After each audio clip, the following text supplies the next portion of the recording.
안녕하세요. 별이 속삭입니다. 오늘은 루시 모드 몽고메리의 유문의 에밀리 19장부터 함께 들어보시겠습니다.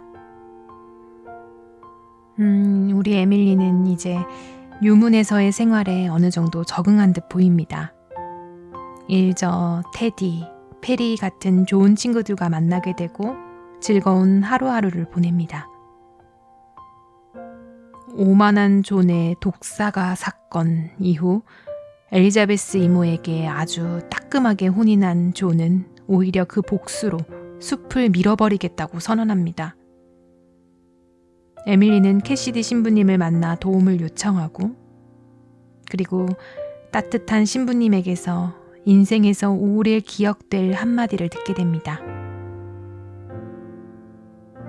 캐시디 신부님은 오만한 존을 설득했을까요?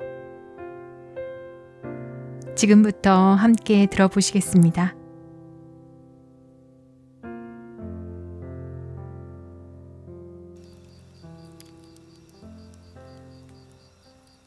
(19장) 다시 친구가 되다. 월요일 아침 에밀리는 잔뜩 신경을 곤두세우고 귀를 기울였다.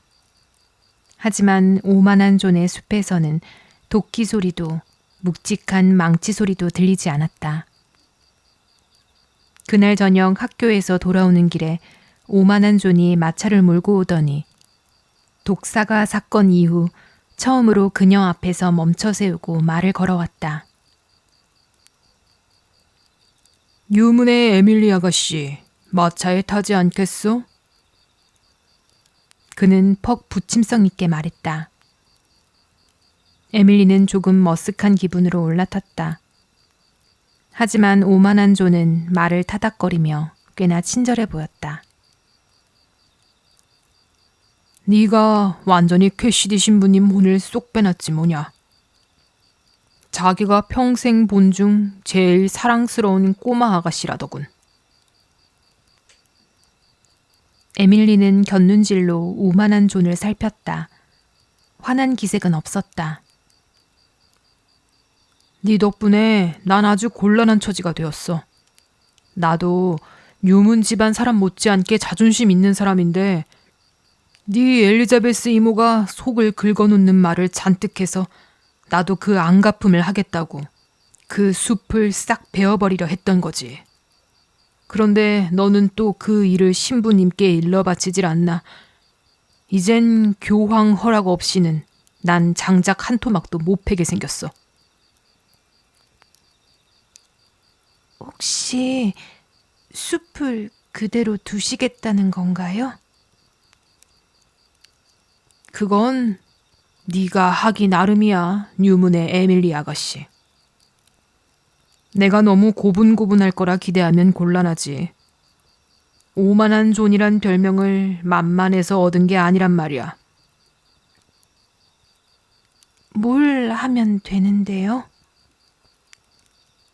우선 그 사과건은 서로 잊어버리자고.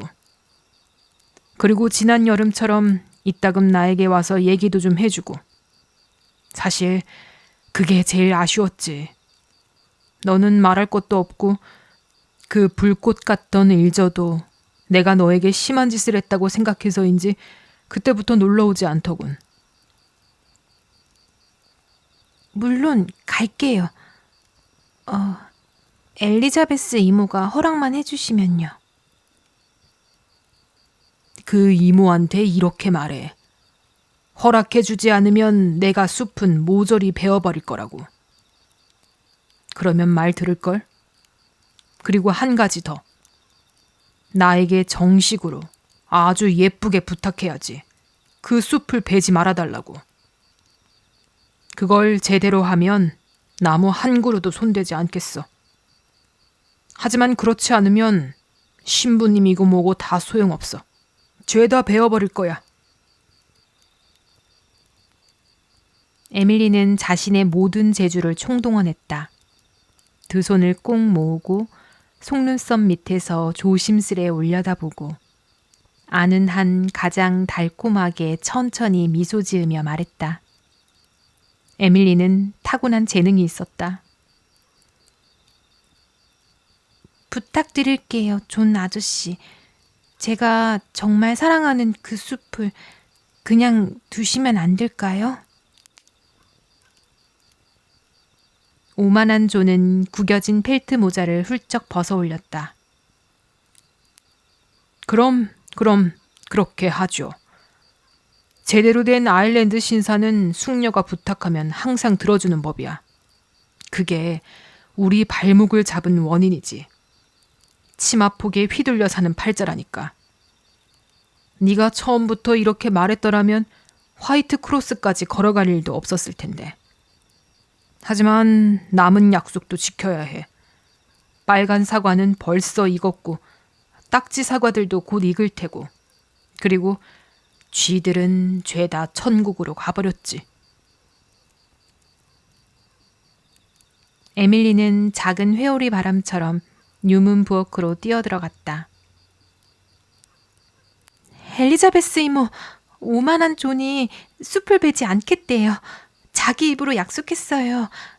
그런데 제가 가끔 가서 그분이랑 이야기해야 한다는데 이모가 괜찮으시다면요. 내가 괜찮지 않다 해도 너한텐 별 상관없을 것 같다만. 엘리자베스 이모가 말했다. 하지만 목소리는 평소처럼 날카롭지는 않았다. 사실 그녀는 에밀리가 가져온 소식을 듣고 자기가 얼마나 안심하고 있는지 다른 사람에게 들키고 싶지 않았던 것이다. 하지만 그녀의 태도는 눈에 띄게 누그러져 있었다. 여기 너에게 온 편지가 와 있다. 이게 어떻게 된 건지 알고 싶구나. 에밀리는 편지를 받아들었다. 우편으로 온 진짜 편지를 받아보는 건 처음이라 온몸이 설렜다. 굵고 검은 글씨로 이렇게 적혀 있었다. 미스 에밀리 스타, 뉴문 블레어 워터. 설마 이걸 열어보셨어요? 에밀리는 울컥해서 소리쳤다. 당연하지. 내가 못 보는 편지를 네가 받을 순 없지, 아가씨. 내가 알고 싶은 건 캐시디 신부가 너에게, 그것도 이런 말도 안 되는 편지를 왜 쓴 거냐는 거야. 토요일에 제가 신부님을 찾아갔어요. 에밀리는 이미 들킨 걸 깨닫고 고백했다. 그리고 오만한 존이 숲을 베지 못하게 도와주실 수 있냐고 여쭤봤어요. 에밀리 버드스타. 처음부터 제가 개신교 신자라고 말씀드렸어요. 신부님은 그걸 다 이해하셨어요. 그리고 그냥 다른 사람들처럼 자연스러우셨어요. 전 대어 목사님보다 신부님이 더 좋아요. 엘리자베스 이모는 더 이상 아무 말도 하지 않았다. 사실상 할 말이 없었다. 게다가 숲이 잘릴 일도 없어졌으니 좋은 소식을 가져온 아이에게는 많은 것이 용서되는 법이다. 그녀는 그냥 에밀리를 한번 노려보는 걸로 그쳤다. 하지만 행복과 들뜸으로 가득한 에밀리는 그런 눈총 따위는 신경도 쓰지 않았다. 에밀리는 편지를 다락방 창가로 가지고 올라가 봉인과 주소를 한참 음미한 뒤 봉투를 열었다. 나의 사랑스러운 진주 에밀리에게 그 오만한 친구를 만나봤단다. 네가 사랑하는 그 초록 요정나라 땅은 앞으로도 달빛 축제를 위해 무사히 남을 거라고 확신한다. 너는 분명 인간들이 코골며 자는 밤마다 달빛 아래서 춤을 추고 있을 게 틀림없지. 아마 형식상 숲을 베지 말아달라고 정식으로 설리번 씨에게 부탁은 해야겠지만 그 사람은 꽤 이성적인 편이니 잘 될 거다. 요령과 달의 운행만 알면 된단다. 서사시는 잘 되어가니? 그 새로운 언어도? 바다의 아이를 수도원에서 무사히 빼내는데 큰 어려움이 없기를 바라며. 좋은 엘프들에게는 늘 너처럼 좋은 친구가 필요하단다. 너를 존경하는 친구, 제임스 캐시디. 추신. 비가 안부를 전해달라는구나. 너희 언어로는 고양이를 뭐라고 하니? 그래도 고양이보다 더 고양이다운 말은 찾을 수 없을 것 같은데 안 그러니? 오만한 조는 에밀리가 캐시디 신부에게 부탁하러 갔다는 이야기를 동네에 여기저기 퍼뜨리며 자기 자신에 대한 멋진 농담거리로 즐겼다. 로다 스튜어트는 에밀리가 원래 대담한 애라고 하고 브라운의 선생님은 에밀리 스타가 무슨 일을 해도 놀랍지 않다고 했으며 닥터 번니는 에밀리를 더 흡족하게 작은 악마라고 불렀고 페리는 진짜 배짱 있다고 감탄했고 테디는 자기 덕분이라고 으스댔고 엘리자베스 이모는 꾹 참아냈고 로라 이모는 이 정도면 다행이지 했다. 그리고 지미 삼촌은 에밀리의 마음을 따뜻하게 안아주었다. 그 숲이 사라졌다면 내 과수원이 엉망이 되고 내 마음도 산산조각 났을 거야, 에밀리. 정말 잘했다. 넌 정말 사랑스러운 아이야. 한 달 뒤 어느 날 엘리자베스 이모가 겨울 외투를 사러 에밀리를 데리고 슈루즈버리에 갔을 때 두 사람은 가게에서 캐시디 신부와 마주쳤다. 엘리자베스 이모는 아주 근엄하게 고개만 까딱였지만 에밀리는 가느다란 손을 쓱 내밀었다.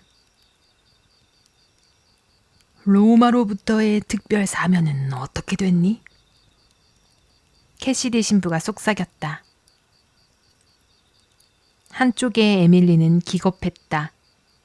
엘리자베스 이모가 들으면 뼛속까지 장로교인 유문 집안 아이가 교황과 몰래 거래라도 하는 줄 알까봐.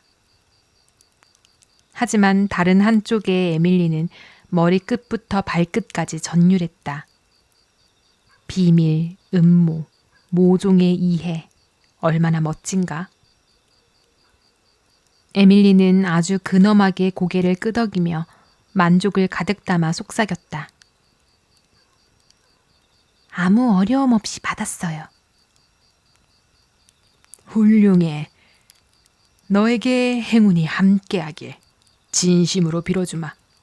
잘 가거라. 안녕히 가세요. 그 짧은 비밀스러운 만남의 여운을 에밀리는 집으로 돌아오는 내내 음미했다. 그녀는 마치 자기 자신이 지금 한편의 서사시 속에 살고 있는 것 같았다. 캐시디 신부를 다시 보게 된 건 몇 년 뒤였다. 곧 다른 본당으로 옮겨갔기 때문이다. 하지만 에밀리는 언제나 그를 가장 다정하고 가장 이해심 많은 사람으로 기억했다.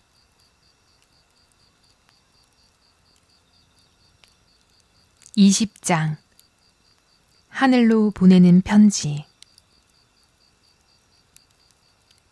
가장 사랑하는 아빠께 오늘 제 마음이 몹시 아파요. 마이크 2세가 오늘 아침 죽었어요.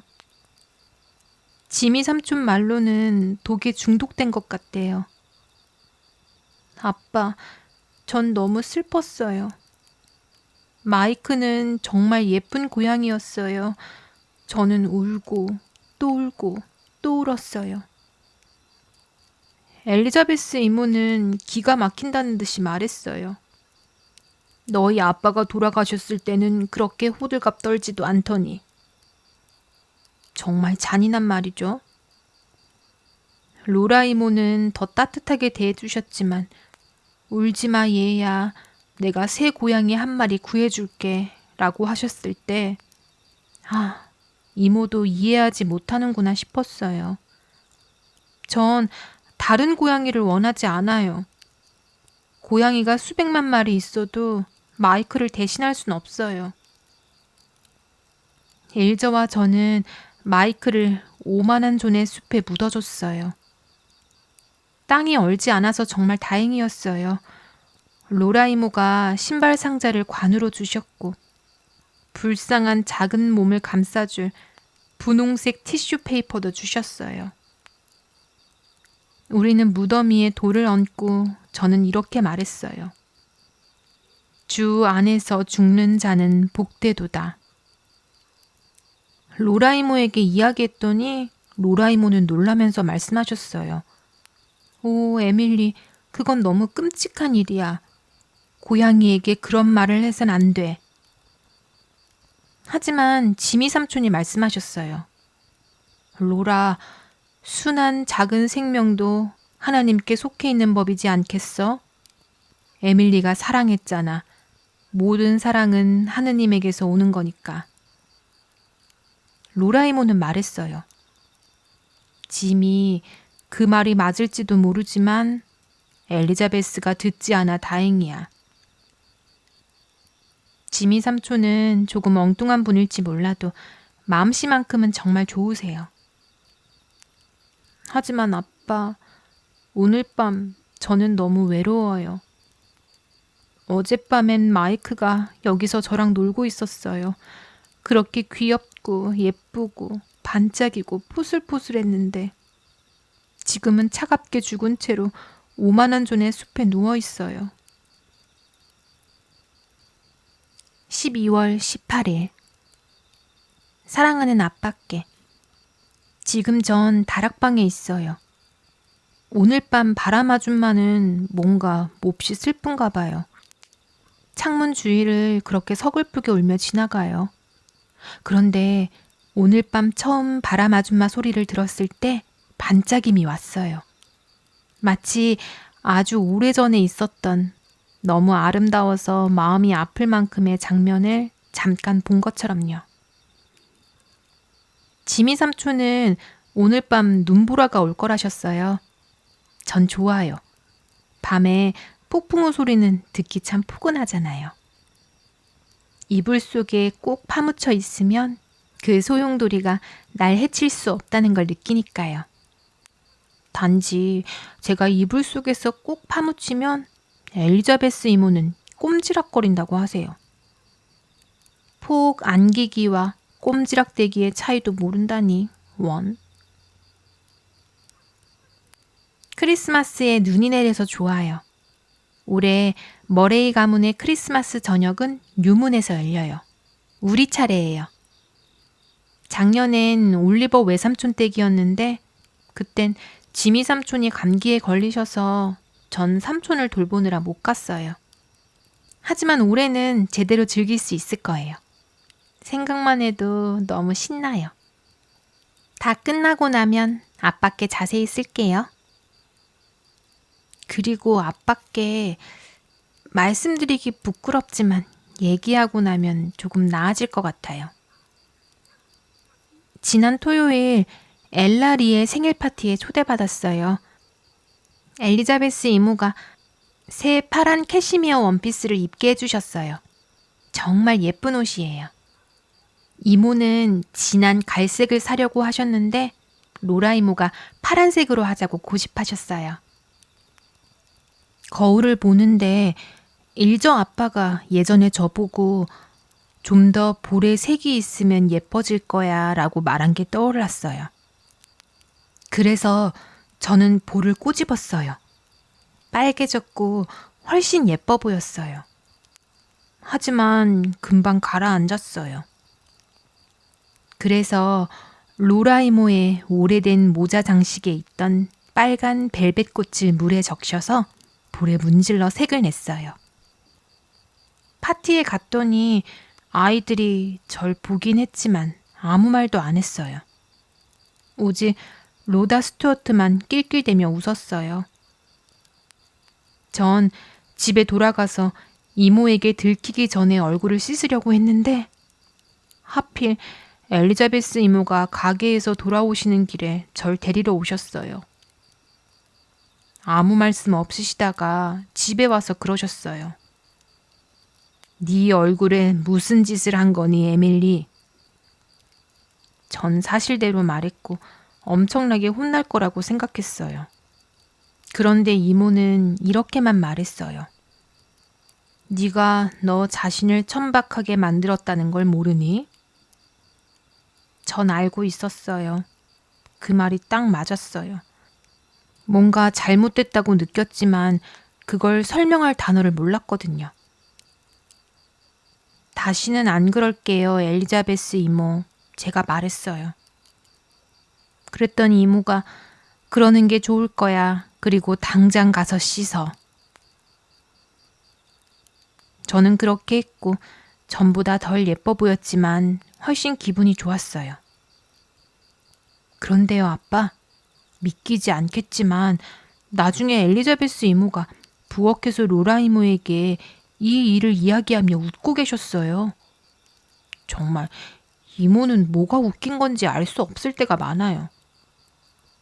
지난 수요일엔 새침한 셀이 저를 따라 기도회에 갔을 때는 하나도 안 웃으셨거든요. 전 기도회에 자주 가지 않아요. 하지만 그날은 로라 이모가 못 가셔서 엘리자베스 이모가 혼자 가기 싫다며 저를 데려가셨어요.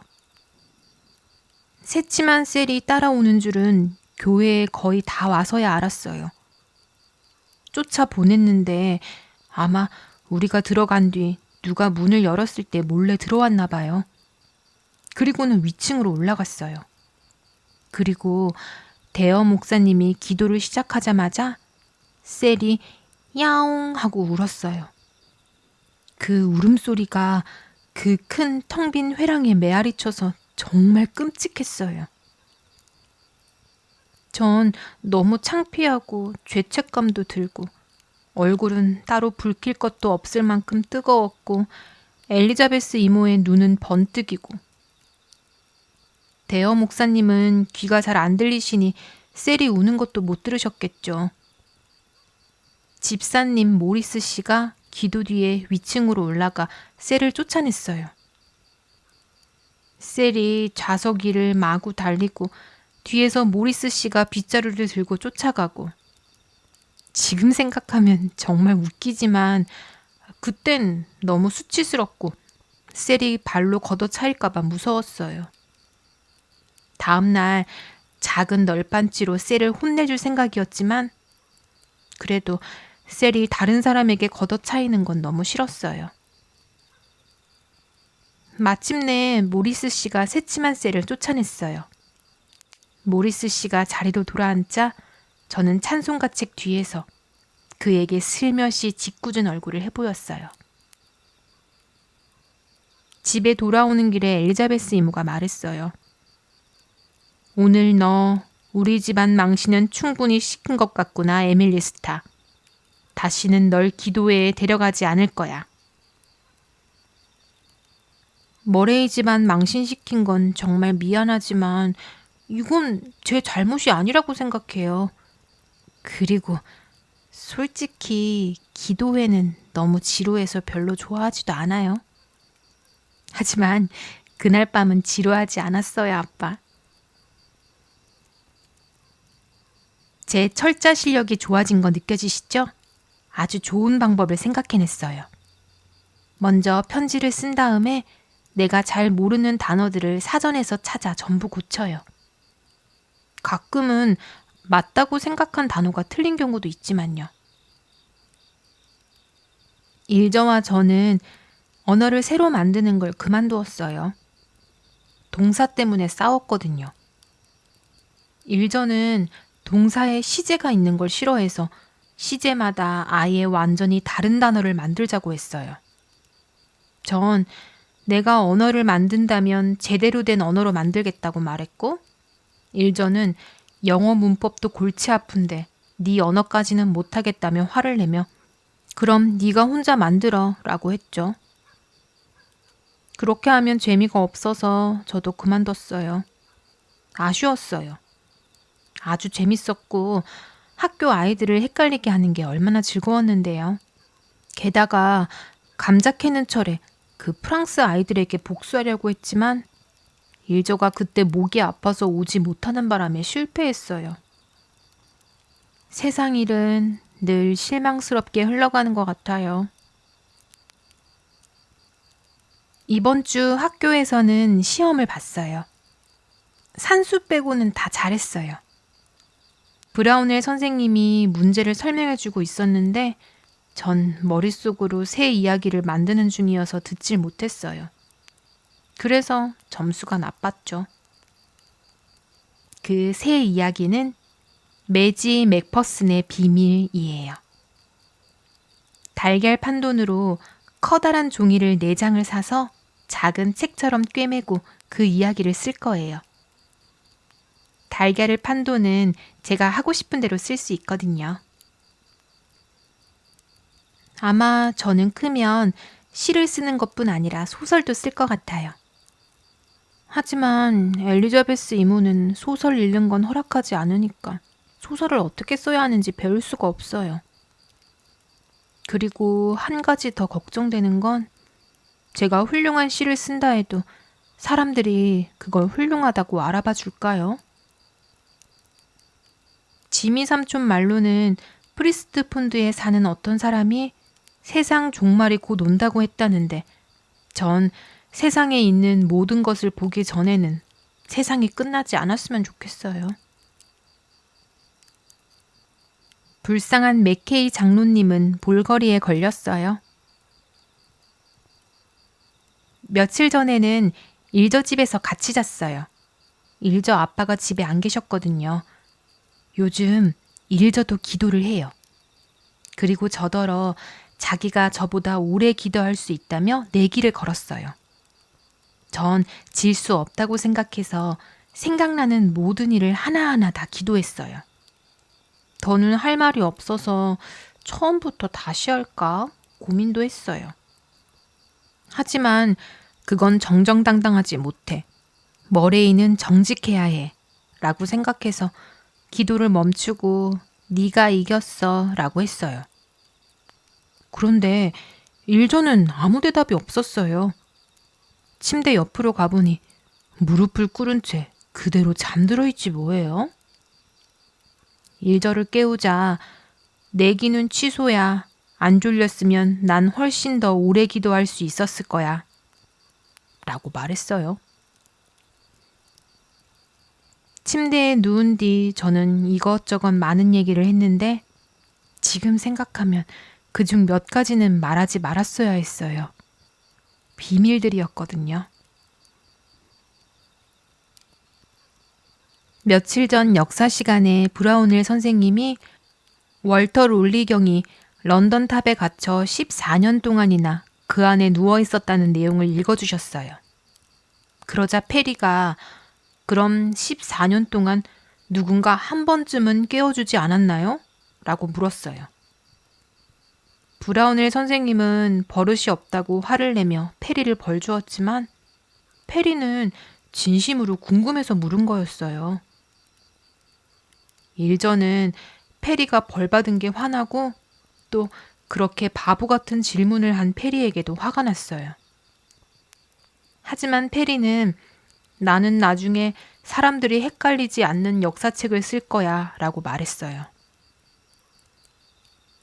전 머릿속으로 실망의 집을 계속 완성하고 있어요. 방들을 꽃처럼 꾸미고 있죠. 분홍 장미방, 하얀 백합방, 파랑과 금색의 펜지방. 그 집에서는 크리스마스 파티도 열었으면 좋겠어요. 한 번도 연 적이 없거든요. 아빠, 방금 정말 멋진 생각이 났어요. 제가 커서 위대한 소설을 쓰고 돈을 많이 벌면 그 실망의 집을 사서 완성할 거예요. 그러면 그 집은 더 이상 실망하지 않아도 되겠죠? 일저의 주일학교 선생님인 미스 월리슨이 일저가 성경 구절 200절을 외웠다고 성경책을 선물로 주셨어요. 그런데 집에 가져가자 일저 아빠가 성경을 바닥에 던지고 발로 차서 마당 밖으로 걷어찼어요. 심스 부인은 그에게 반드시 벌이 내릴 거라고 했지만 아직 아무 일도 일어나지 않았어요. 그 불쌍한 아저씨는 아주 뒤틀린 마음을 가지고 있어요. 그래서 그런 나쁜 일을 한 거겠죠. 로라 이모는 지난 수요일 메이슨 할머니의 장례식에 저를 데려가셨어요. 전 장례식을 좋아해요. 아주 극적이거든요. 지난주에 제 돼지가 죽었어요. 저에겐 큰 경제적 손실이었죠. 엘리자베스 이모는 지미 삼촌이 너무 잘 먹여서 그렇다고 하셨어요. 오만한 존에 이름을 붙인 게 잘못이었나 봐요. 요즘 학교에서는 지도 그리기를 하고 있어요. 로다 스튜어트가 항상 최고 점수를 받아요. 브라운웰 선생님은 로다가 지도를 창문 유리에 대고 그 위에 종이를 얹어 베껴 그리는 걸 모르세요. 전 지도 그리는 게 좋아요. 노르웨이와 스웨덴은 산맥을 줄무늬처럼 생각하면 호랑이처럼 보이고, 아일랜드는 잉글랜드를 등지고 앞발을 가슴에 모은 작은 강아지처럼 보여요. 아프리카는 커다란 햄 같고요. 호주를 그리면 정말 예쁜 지도를 만들 수 있어요. 일전은 요즘 학교에서 아주 잘하고 있어요. 절대 저한테 뒤지지 않을 거래요. 페리가 말했듯 일전은 마음만 먹으면 정말 귀신같이 잘 배워요. 이번에 퀸즈 카운티에서 주는 은메달도 땄어요. 샬럿타운 그리스도교 여신자 협회에서 최고의 낭송을 뽑았거든요. 심사는 슈루즈버리에서 했어요. 로라 이모가 일저를 데려갔는데 번니 아저씨가 데려가지 않겠다고 해서요. 로라 이모는 닥터 번니에게 일저에게 좋은 교육을 해줘야 한다고 말했는데 닥터 번니는 나는 여자한테 돈 들여 가르칠 생각이 없다라고 하셨어요. 그때 번니 아저씨의 얼굴은 완전히 먹구름 같은 표정이었죠.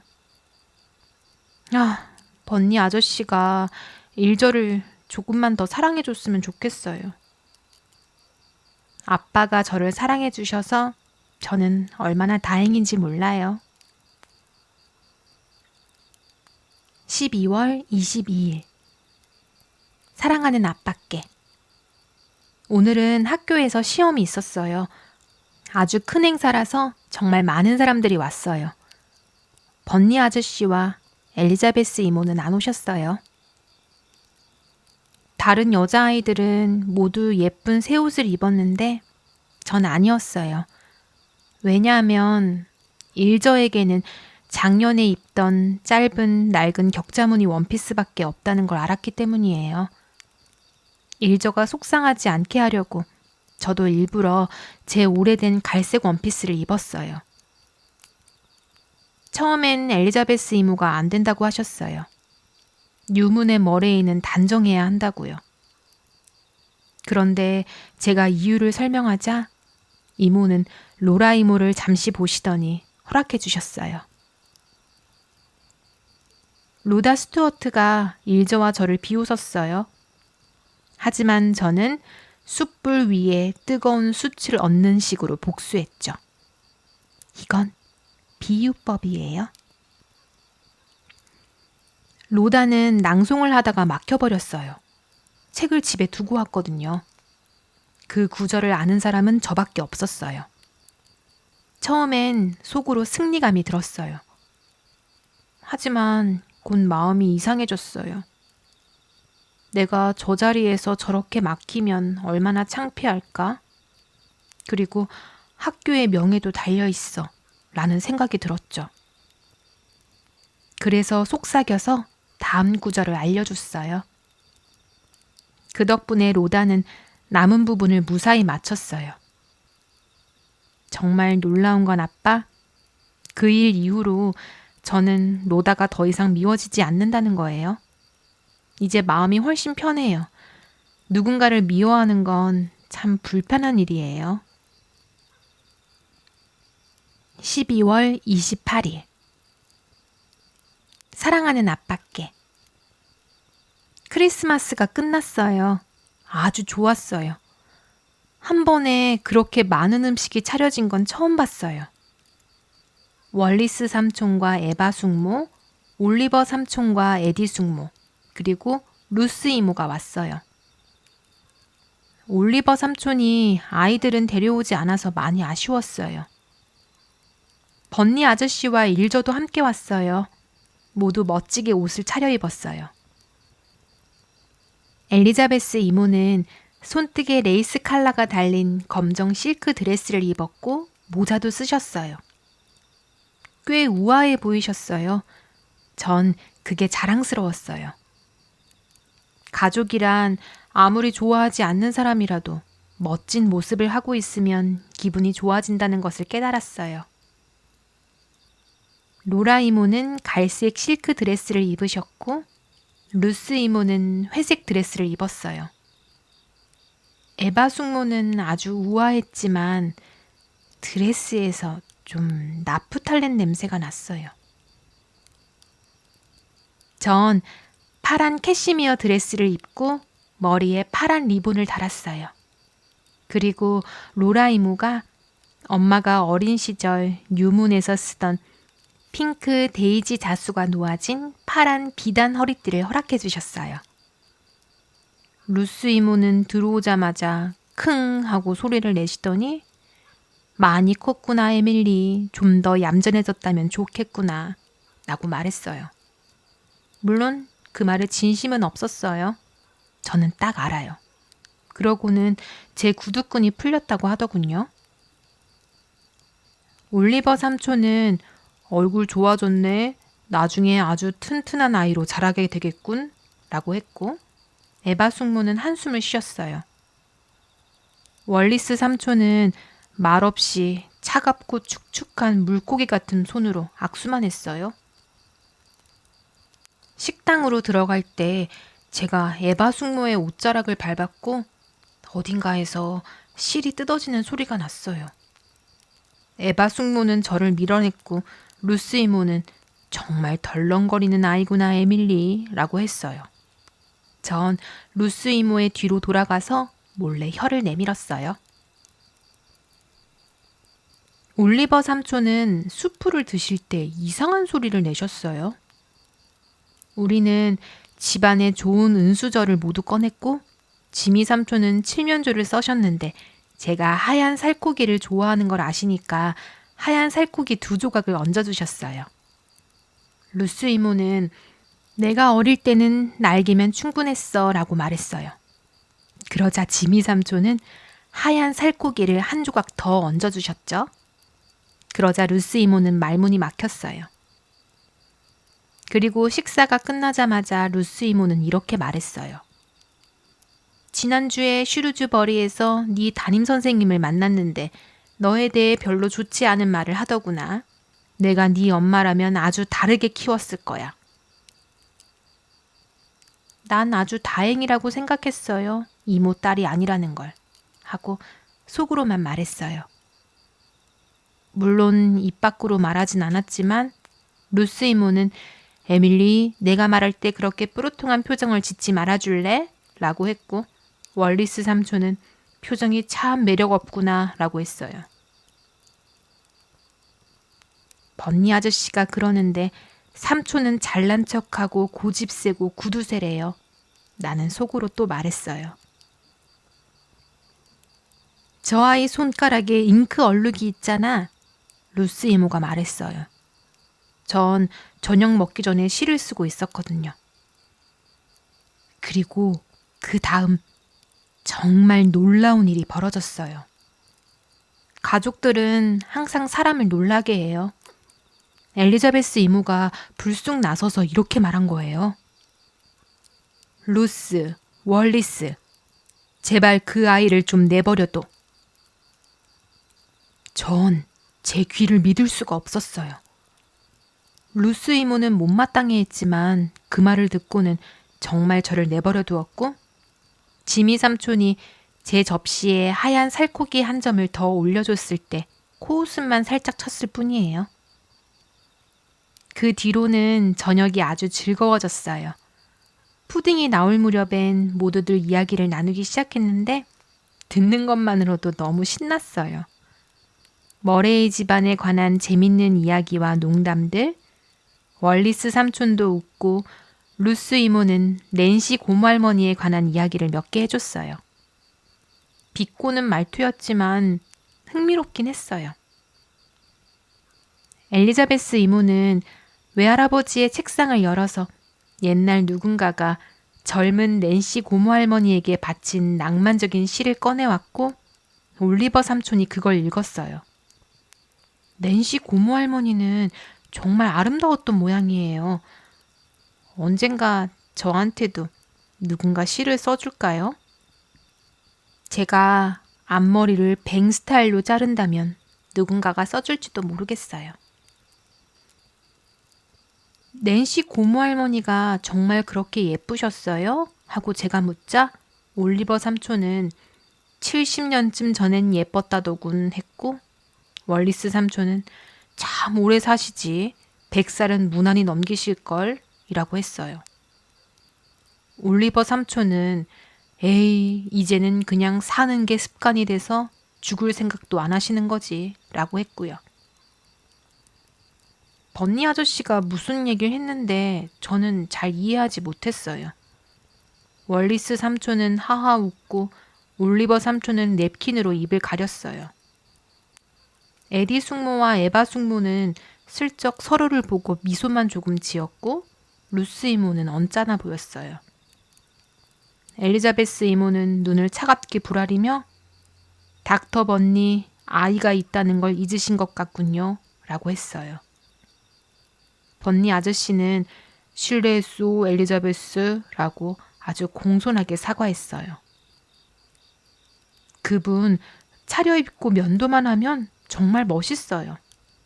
일저도 그 점은 자랑스러워해요. 비록 그가 일저를 미워해도요. 저녁 식사 후엔 선물 시간을 가졌어요. 이건 머레이 집안 전통이에요. 우린 크리스마스 트리도 양말도 없고 대신 커다란 밀가루 파이통 같은 큰 그릇에 선물을 묻어두고 자기 이름표가 달린 리본을 잡아당겨 꺼내요. 정말 재밌어요. 모두 실용적인 선물을 주었어요. 로라 이모만 빼고요. 로라 이모는 저에게 향수 한 병을 주셨어요. 전 그게 너무 좋아요. 전 좋은 향을 정말 좋아하거든요. 엘리자베스 이모는 향수를 탐탁지 않게 여기세요. 그래서 새 앞치마를 주셨는데 다행히도 아기 앞치마는 아니었어요. 루스 이모는 저에게 신약 성경을 주시면서 에밀리 이걸 하루에 한 부분씩 꾸준히 읽어서 끝까지 다 읽으렴 이라고 말씀하셨어요. 그래서 저는 대답했죠. 루스 이모, 저는 이미 신약 성경을 12번이나 다 읽었어요. 정말 그랬거든요. 전 특히 요한계시록을 좋아해요. 정말이에요. 12문은 12개의 진주로 되어 있었다라는 구절을 읽으면 그 장면이 눈앞에 보이는 것 같고 반짝임도 찾아오곤 했거든요. 성경을 이야기책처럼 읽어서는 안 돼. 루스 이모가 쌀쌀맞게 말했어요. 월리스 삼촌과 에바 숙모는 검은색 장갑을, 올리버 삼촌과 에디 숙모는 1달러짜리 은화를 주셨어요. 지미 삼촌은 머리 리본을 주었고요. 페리는 비단 책갈피를 놓고 갔어요. 페리는 크리스마스 당일을 스토브 파이프 타운에 톰 고모랑 보내러 갔죠. 그래도 저는 페리를 위해 건포도와 견과류를 잔뜩 남겨두었어요. 저는 페리와 테디에게 손수건을 줬어요.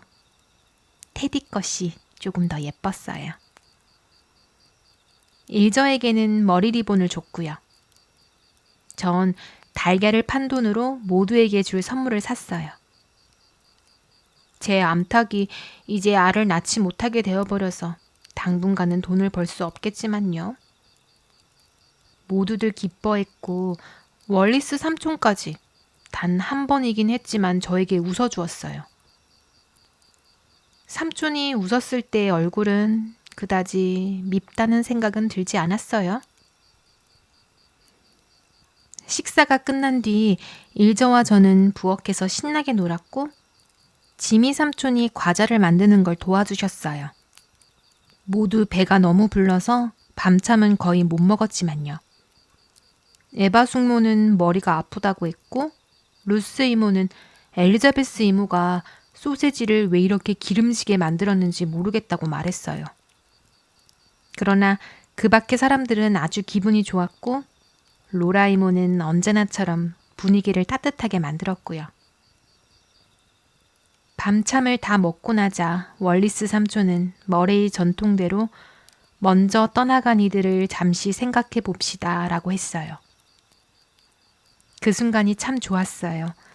엄숙하고 따뜻하고. 그리고 저는 아빠를 떠올렸어요.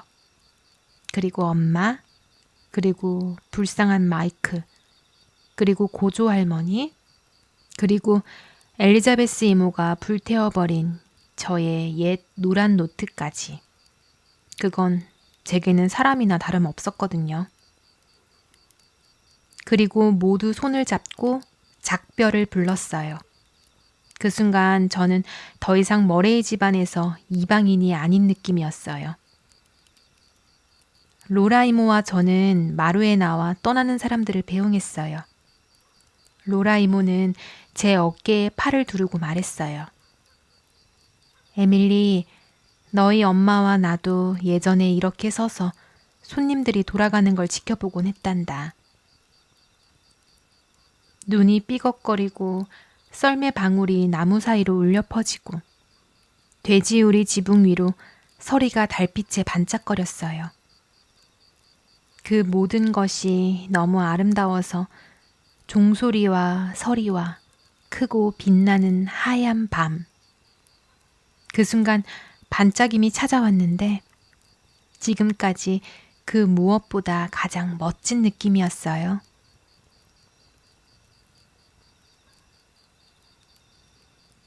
(21장) 낭만적이지만 편하진 않은 일.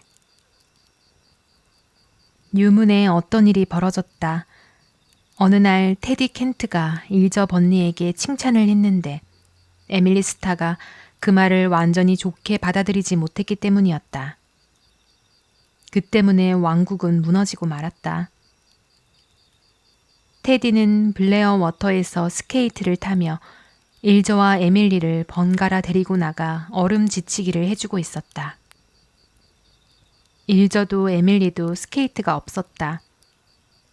일저에게는 스케이트를 사줄 만큼 관심 있는 어른이 없었고 에밀리의 경우에는 엘리자베스 이모가 여자애가 스케이트 타는 걸 좋지 않게 여겼기 때문이었다.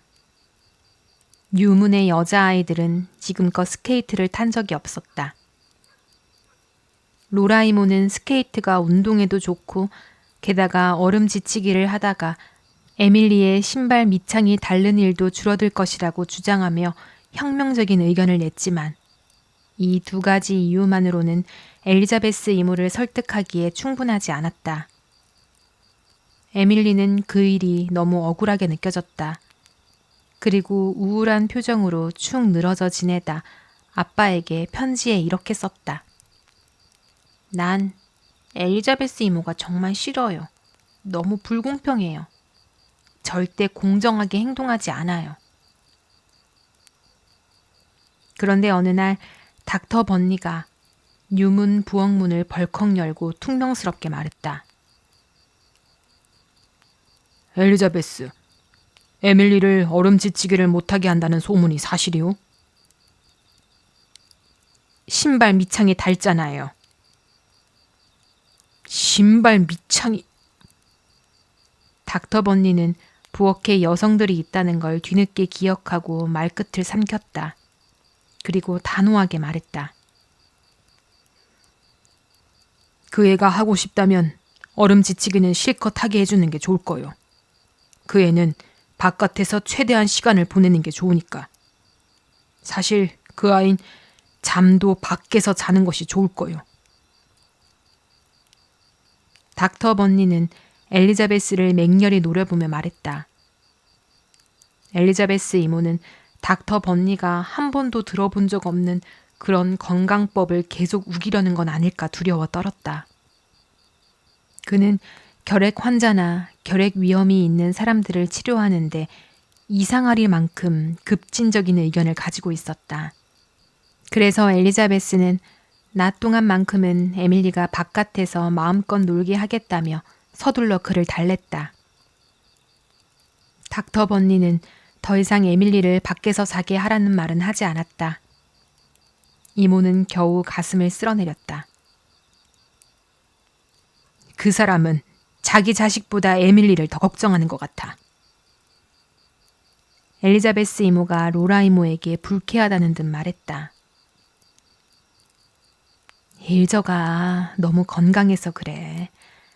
만약 일저가 좀 더 약한 아이였다면 닥터 번니도 그 아이가 그의 어머니의 딸이라는 사실을 용서할 수 있었을지도 모르지. 쉿! 하고 엘리자베스 이모가 말했지만 이미 늦었다. 부엌으로 돌아오던 에밀리가 그 말을 들었고 그날 내내 학교에서 그 의미를 곱씹어야 했다. 도대체 왜 일저는 자기 엄마의 딸이라는 것을 용서받아야 하지? 누구나 자기 엄마의 딸인걸? 그게 왜 잘못이지? 에밀리는 그걸 너무 고민한 나머지 수업에 집중하지 못했고 브라운엘 선생님에게 빈정거림을 잔뜩 들어야 했다. 다시 블레어 워터 얘기로 돌아가 보면 테디는 에밀리를 데리고 넓은 얼음원을 한 바퀴 멋지게 돌고 돌아왔다. 일저는 자신의 차례가 오기를 기다리며 둑 위에 서 있었다. 바람에 황금빛 구름처럼 부풀어진 머리칼은 낡은 빨간색 작은 모자 아래서 반짝였고 얼굴에는 바람에 매서운 입맞춤으로 붉은기가 가득했다. 일저의 눈동자는 마치 심장에 불을 품은 호박색 웅덩이처럼 빛났다. 테디의 예술가적 감각은 즉시 그 아름다움을 알아보았고 기쁜 듯이 말했다. 일저 정말 예쁘지 않아? 테디가 말했다. 에밀리는 질투하는 아이가 아니었다. 일저가 예쁘다는 칭찬 정도는 아무렇지 않았다. 하지만 이번 말은 왠지 마음에 걸렸다. 테디는 너무나 감탄스러운 눈빛으로 일저를 바라보고 있었고 그 모든 이유가 에밀리 생각엔 일저의 하얀 이마 위에서 반짝이는 그 비단 같은 짧은 앞머리 때문이었다. 나도 만약 앞머리를 뱅 스타일로 했다면 테디도 나를 예쁘다고 생각할 텐데. 에밀리는 억울한 생각이 들었다. 물론 검은 머리보다 금발이 더 예뻐 보일 수 있다는 건 알고 있었다. 하지만 자신의 이마가 너무 넓다고 모두가 말했고 테디가 그려준 그림 속에서 예뻐 보였던 것도 그가 앞머리처럼 보이게 몇 가닥을 앞쪽으로 그려줬기 때문이었다. 이 문제는 내내 에밀리의 마음을 짓눌렀다.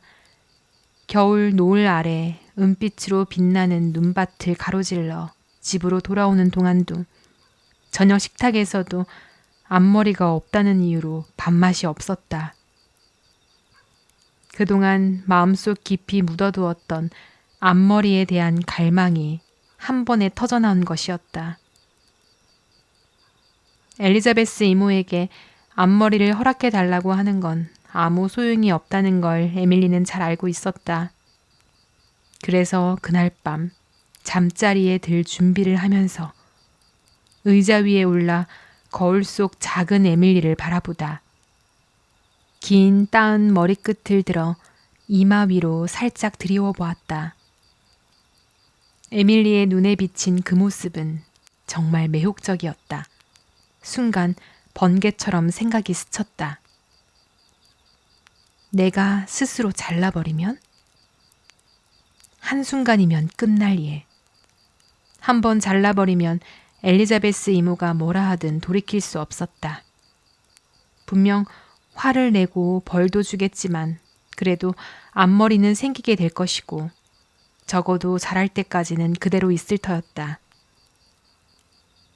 에밀리는 입술을 굳게 다물고 가위를 찾아왔다. 머리를 풀고 앞머리가 될 머리카락을 골라 나누었다. 사각, 사각. 가위가 두어 번 움직이자 윤기 나는 머리카락 몇 가닥이 바닥에 떨어졌다. 그리고 에밀리는 마침내 원하던 앞머리를 손에 넣었다. 부드럽게 굽이치며 이마를 반쯤 덮는 빛나는 커튼. 한순간에 얼굴 분위기가 바뀌었다.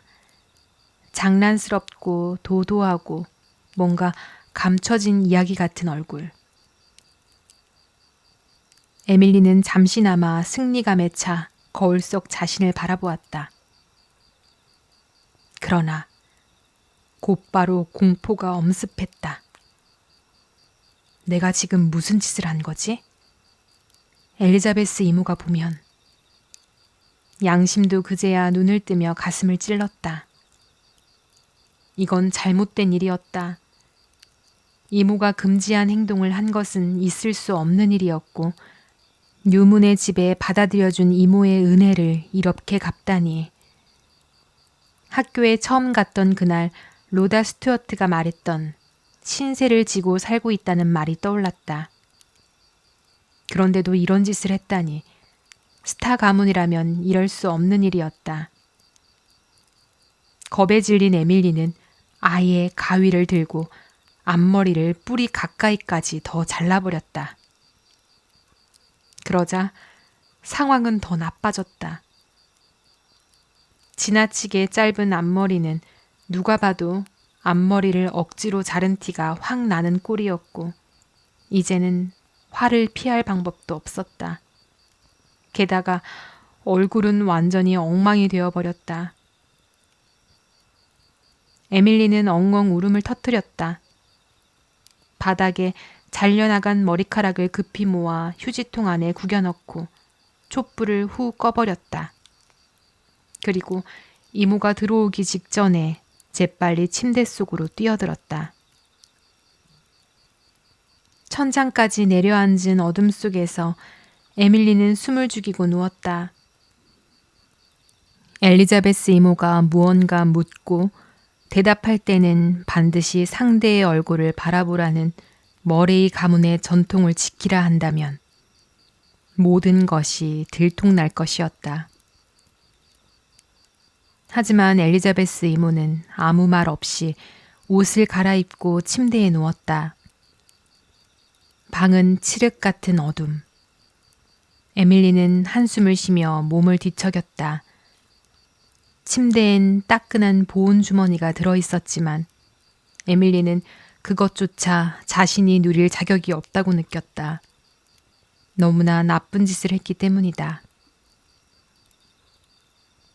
그만 좀 뒤척여. 엘리자베스 이모가 말했다. 에밀리는 즉시 몸을 멈추었다. 몸은 가만히 있었지만 마음은 계속 뒤집히고 있었다. 잠이 오지 않았다. 발은 차갑고 양심은 더 차갑고 두려움은 얼음처럼 가슴에 박혔다. 아침이 오면 모든 게 드러난다. 에밀리는 또 무의식적으로 몸을 움직였다. 도대체 왜 이렇게 계속 꿈틀대니? 추워서 그래? 아니에요, 이모. 그럼 얼른 자. 이 정도 뒤척이면 장어가 같이 누운 줄 알겠다. 엘리자베스 이모가 몸을 옮기다가 얼음같이 차가운 에밀리의 발을 자기 발로 건드린 것이다. 세상에, 발이 얼음장이구나. 자, 어서 보온 주머니 위에 발을 올려. 엘리자베스 이모는 보온 주머니를 에밀리의 발에 바짝 밀어주었다. 따뜻하고 포근하고 얼마나 위로가 되는지. 에밀리는 고양이처럼 발가락을 까딱거리며 따뜻함을 만끽했다. 그리고 갑자기 아침까지 기다릴 수 없다는 걸 깨달았다. 엘리자베스 이모, 고백할 게 있어요. 엘리자베스 이모는 피곤하고 졸렸고 이 시간에 고백 따위는 듣고 싶지 않았기에 그리 상냥하지 않은 목소리로 말했다. 이번에는 또 무슨 일을 벌인 거니? 저 앞머리를 잘랐어요, 엘리자베스 이모. 앞머리를? 엘리자베스 이모가 침대에서 벌떡 일어났다. 그치만 다시 그 앞머리도 몽땅 잘라냈어요. 완전히 아주 짧게 뿌리 가까이로요. 엘리자베스 이모는 침대에서 나와 촛불을 켜고 에밀리를 한번 훑어보았다. 정말 꼴이 말이 아니구나. 난 지금 너처럼 보기 흉한 애를 본 적이 없어. 그리고 네 행동은 정말 비열하고 비겁했어. 이번만큼은 에밀리도 이모 말이 맞다는 생각을 할 수밖에 없었다. 죄송해요. 에밀리는 간절한 눈으로 올려다보았다. 일주일 동안 식품 저장실에서 저녁을 먹도록 해. 그리고 다음 주에 내가 올리버 삼촌 댁에 가도 넌 데려가지 않을 거야. 데려간다고 약속했지만 지금 너 같은 몰골을 어디에 데리고 다니겠니? 이건 정말 가혹했다. 에밀리는 그 방문을 얼마나 고대했던가. 그렇지만 전체적으로 보자면 오히려 안심되기도 했다. 제일 무서운 순간은 넘어갔고 발도 따뜻해지고 있었기 때문이다. 하지만 아직 끝나지 않은 게 하나 더 있었다. 이왕 이렇게 된 바에 가슴속 무거운 짐을 다 꺼내놓는 게 나았다. 이모, 사실 하나 더 말씀드려야 할 게 있어요. 엘리자베스 이모는 투덜거리며 다시 침대로 들어갔다. 에밀리는 그걸 허락이라고 믿고 말을 이었다. 이모, 혹시 기억하세요? 제가 닥터 번니 책장에서 책 하나 찾아와서 읽어도 되냐고 여쭤봤던 거요. 제목이 헨리 에즈먼드의 역사였던 책이요. 그때 이모가 보시더니 역사책 읽는데야 뭐 반대하지 않겠다고 하셨잖아요. 그래서 읽었는데요, 이모. 그건 역사책이 아니라 소설이었어요. 그리고 가져올 때도 사실 그걸 알았어요. 에밀리 스타, 내가 너에게 소설 읽지 말라고 한 거 잊었니? 소설은 타락한 책이고 많은 영혼을 망쳐놓았어. 근데 그 책 너무 지루했어요. 에밀리가 항변했다. 마치 지루한 책이 어떻게 타락하겠어요 라고 말하는 듯한 투였다. 그리고 기분도 우울해졌어요. 다들 엉뚱한 사람과 사랑하고 다들 불행하고. 그래서 전 이제 결심했어요, 엘리자베스 이모. 전 절대 사랑에 빠지지 않을 거예요. 사랑은 너무 골치 아프니까요. 아이들이 이해할 수도 없고 생각해서도 안 되는 일은 말하는 게 아니야. 이게 바로 소설을 읽은 결과야. 닥터 번니에게 책장을 잠가두라고 해야겠구나. 그러지 말아주세요, 이모. 소설은 더 없어요. 정말이에요. 그리고 지금 읽는 책은 정말 재밌거든요. 내 몸속에 뭐가 있는지 다 나와 있는 책이에요. 지금은 간과 간 질환까지 읽었어요. 그림은 아주 재밌어요. 그 책만은 다 읽게 해주세요. 이건 소설보다도 더 충격이었다.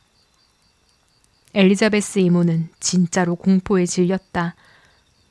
몸속에 있는 것들을 잃는다는 건 도저히 용납될 일이 아니었다.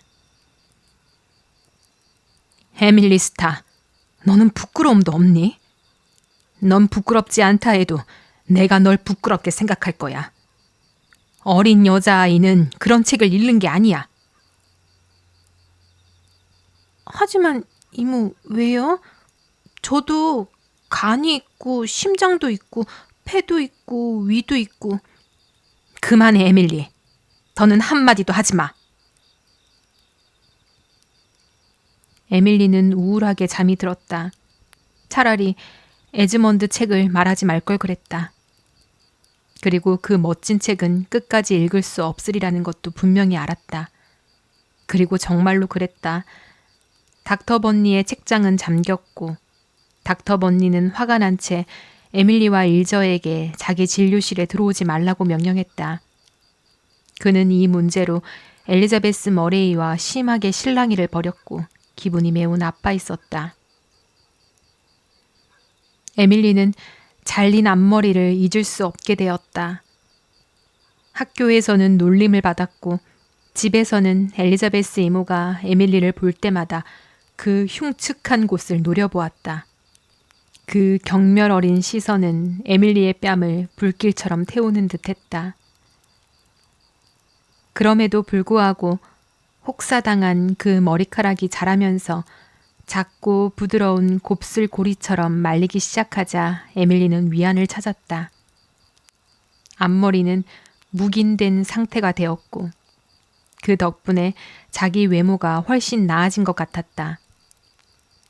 물론 어느 정도 자라면 엘리자베스 이모는 반드시 다시 넘기게 만들겠지만 지금 당장은 자신을 더 예쁘게 만들어주는 그 앞머리가 너무나 소중했다.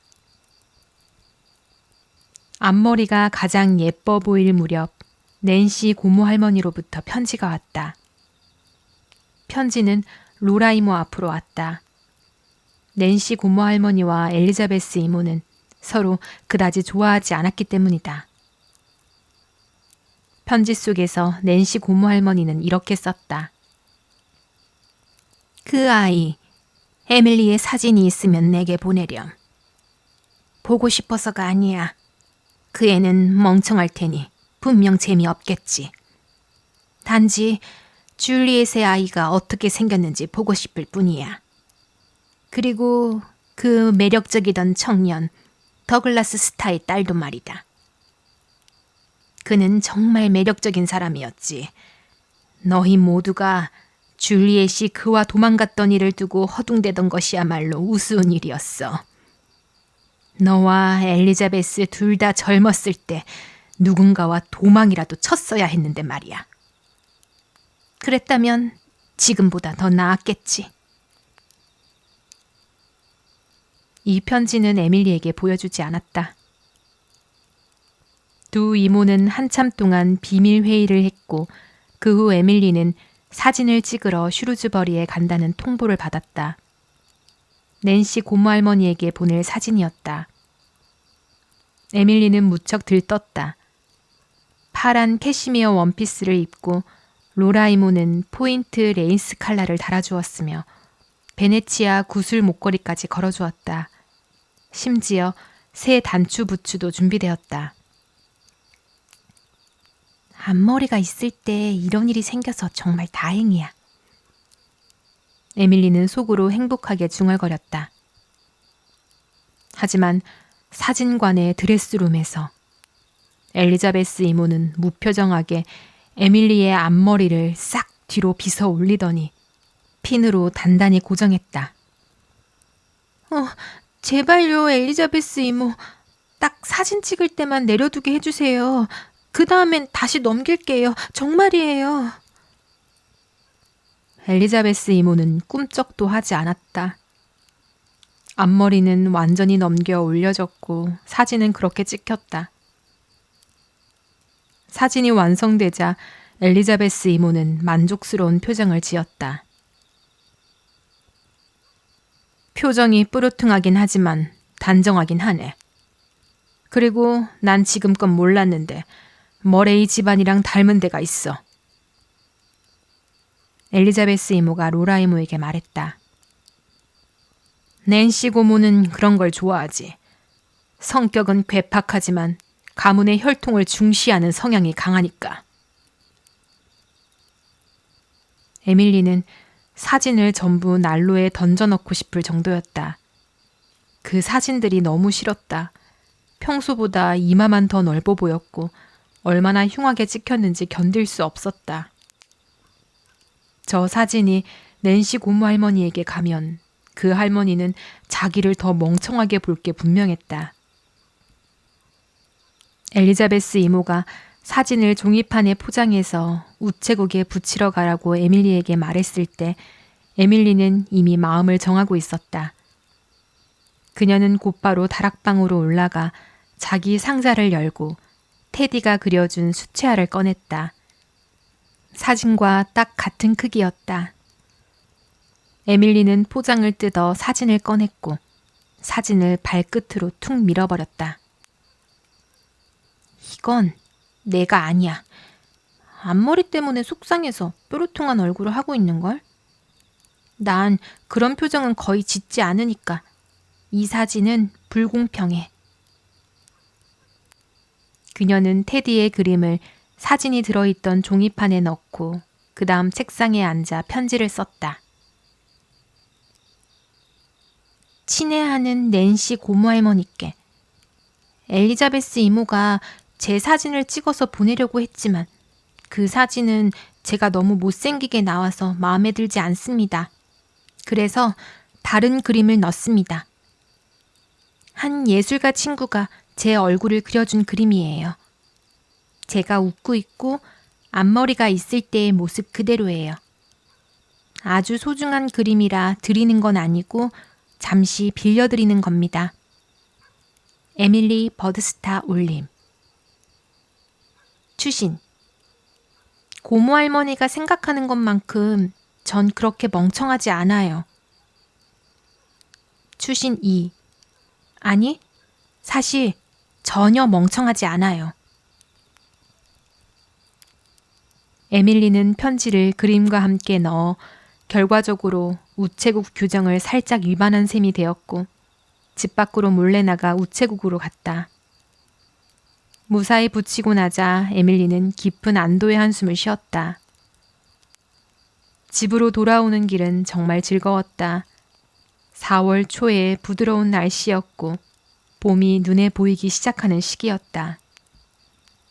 바람 아줌마는 젖은 흙내나는 들판 위로 웃고 휘파람을 불며 지나갔고 까마귀들은 나무 위에서 못된 장난 회의를 벌이고 있었고 따뜻한 봄볕이 이끼 낀 움푹한 골짜기에 깔려 있었다. 멀리 모래 언덕 너머 바다는 사파이어 빛으로 타올랐고 오만한 존의 숲의 단풍나무들은 빨간 봉우리를 맺고 있었다. 에밀리는 그 모든 풍경이 지금껏 읽어온 꿈과 전설과 신화 속의 장면처럼 느껴져 온몸 끝까지 설렘으로 가득 찼다. 봄 냄새가 난다. 에밀리는 개울 옆 길을 뛰어가며 외쳤다. 그리고 곧 봄에 대한 시를 짓기 시작했다. 시를 쓸 줄 아는 사람이라면 누구나 봄에 관한 시를 한 번쯤 써본다. 세상에서 시로 가장 많이 다루어진 주제이기도 하다. 그리고 앞으로도 계속 그럴 것이다. 봄 자체가 이미 시이기 때문이었다. 봄에 관한 시를 한 편이라도 써본 적 없다면 진짜 시인이라 할 수 없다는 말이 있을 정도였다. 에밀리는 자신의 시에 달빛 아래 개울가에서 춤추는 요정을 넣을지 혹은 양치식물 침대에서 자는 장난꾸러기 요정을 넣을지 고민하고 있었다. 바로 그때 개울가 길이 휜 지점에서 춤추는 요정도 장난꾸러기 요정도 아니면서 왠지 그 작은 종족들의 일원 같아 보이는 괴상한 형체가 나타났다. 마녀? 아니면 유아셀의 이야기마다 한 명씩 등장하는 나쁜 요정? 에밀리는 얼어붙은 듯 서 있었다. 난 페리의 고모 톰이다. 에밀리가 놀라서 말도 못하고 서 있기만 하자 그 존재가 먼저 말했다. 아, 에밀리는 안도의 숨을 내쉬었다. 더는 무섭지 않았다. 하지만 그녀는 곧 페리의 톰 고모가 매우 특이한 외모라는 사실을 깨달았다. 너무 늙어서 한 번이라도 젊었을 거라고 믿기 어려울 정도였고 붉은 후드 아래에는 바람에 날리는 잿빛 머리칼, 수천 개의 가느다란 주름이 얽힌 작은 얼굴, 끝이 볼록한 긴 코, 뻣뻣한 눈썹 밑에서 빛나는 작은 회색 눈동자, 남자 옷 같은 낡은 외투가 목부터 발끝까지 감싸고 있었으며 한 손에는 바구니, 다른 손에는 울퉁불퉁한 검은 지팡이를 들고 있었다. 그야말로 동화책에서 걸어 나온 괴이한 요정 같은 모습이었다. 나 때는 그렇게 빤히 쳐다보는 행동은 버릇없는 짓이라고 했지. 아, 죄송해요. 안녕하세요. 에밀리는 허둥지둥 예의를 챙기려 애쓰며 덧붙였다. 예의는 있고 잘난 척도 안 하네. 톰 고모는 에밀리를 호기심 가득하게 들여다보며 말했다. 페리에게 양말 한 컬레를 주려고 왔다만 사실은 너를 보러 온 거란다. 저요? 그래, 너. 그 애가 네 얘기를 좀 하는 걸 들었더니 내 머릿속에 한 가지 생각이 번쩍 들었지. 나쁘지 않은 생각인 것 같아서 말이야. 근데 내 돈을 허투루 쓰기 전에 확인은 해둬야겠지. 이름은 에밀리 버드스타. 성질머리는 머레이겠지. 내가 페리를 학교에 보내주면 넌 어른이 되면 페리와 결혼해 줄 거냐? 저요? 에밀리는 또 그 말밖에 할 수 없었다. 꿈을 꾸는 건가? 이게 현실인가? 그래, 너. 넌 반은 머레이 집안 사람이니 그 애한테는 무척 도움이 될 거야. 그 애는 머리가 좋고 언젠가 돈도 많이 벌어서 큰일을 할 거다. 그치만 네가 약속하지 않으면 난 한 푼도 쓸 생각이 없다. 엘리자베스 이모가 절대로 허락하지 않으실 거예요. 에밀리는 이 이상한 노파가 너무 무서워 혼자 힘으로는 거절할 수 없었다. 네 속에 머리의 피가 조금이라도 섞여 있다면 네 인생은 네가 결정할 수 있을 게다. 톰 고모는 얼굴을 들이대며 말했다. 투박하고 숨 많은 눈썹이 에밀리의 코끝을 간지렸다. 그 애랑 결혼하겠다고 말해. 그러면 내가 그 애를 대학에 보내주겠다. 에밀리는 말문이 막혔다. 무슨 말을 해야 할지도 모르겠고 제발 꿈에서 깨어났으면 싶었다. 달아날 기력도 없었다. 말해. 톰 고모는 발밑돌을 지팡이로 탁 하고 내려치며 몰아붙였다. 에밀리는 너무 무서워서 빠져나오기 위해 뭐든 말해버릴 뻔했다. 바로 그때 페리가 가문비 숲에서 성큼 뛰어나오며 얼굴이 분노로 하얗게 질린 채 톰 고모의 어깨를 거칠게 움켜잡았다. 집에 가요! 페리는 불같이 소리쳤다. 그렇지만 얘야, 페리. 난 너에게 좋은 일 좀 해보려고 그런 거지. 이제 막 너와 결혼해달라고 에밀리에게 부탁하려던 참이야. 내가 알아서 할 거예요. 고모가 지금 다 망쳐버릴 뻔했잖아요. 집에 가요. 가라고요. 톰 고모는 중얼거리며 쩔뚝쩔뚝 돌아갔다. 그럼 널 위해 내가 돈을 쓸 줄 알아? 머레이 집안이 아니면 돈도 없다 얘야. 톰 고모가 오솔길로 사라지자 페리는 에밀리에게 돌아섰다. 하얗던 얼굴은 이번엔 붉게 달아올라 있었다. 신경 쓰지 마. 저분은 좀 맛이 가셨어. 물론 나중에 내가 커서 너한테 꼭 결혼해달라고 말할 생각은 있었지만 난 못해. 엘리자베스 이모가. 그분은 결국 허락하게 돼 있어. 난 언젠가 캐나다의 수상이 될 사람이니까. 하지만 난 정말 그렇게 하고 싶지 않아. 전혀. 어른이 되면 분명 하고 싶을걸? 물론 일저가 더 예쁘긴 하지만 근데 왜인지 나는 네가 더 좋아. 앞으로 다시는 이런 말 하지 마. 에밀리는 점점 제 품위를 되찾으며 단호하게 말했다. 안 할게. 우리가 클 때까지는. 나도 너만큼이나 창피하다니까. 근데 톰 고모가 그렇게 끼어들었으니 나도 무슨 말이든 해두고 싶었을 뿐이야. 내 잘못이 아니니까 너무 원망하지 마. 그런데 이것만은 기억해둬. 언젠가 난 반드시 너한테 청혼할 거야. 그리고 테디 켄트도 그럴 거라고 난 믿어. 에밀리는 도도하게 걸어가다가 이 말을 듣고서 돌아서서 차갑게 말했다. 테디가 청혼하면 난 그 애하고 결혼할 거야. 그러면 난 그 녀석 머리를 박살낼 거야. 페리는 즉시 버럭 화를 내며 소리쳤다.